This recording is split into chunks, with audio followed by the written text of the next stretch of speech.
So Heimlich maneuver we should know and we should learn it, how we can save a person getting choked.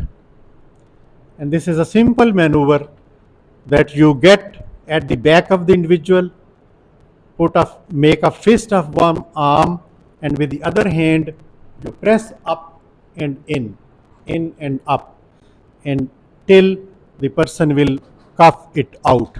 The object which is choking or which has entered into the respiratory passages, it will be coughed out or pushed out by your efforts. And if it is a child, you just lean the child on your arm and with your hand pat at the back, press. And it is said as that 5 times you press at the back, then make the child supine, and 5 times on the front of the chest.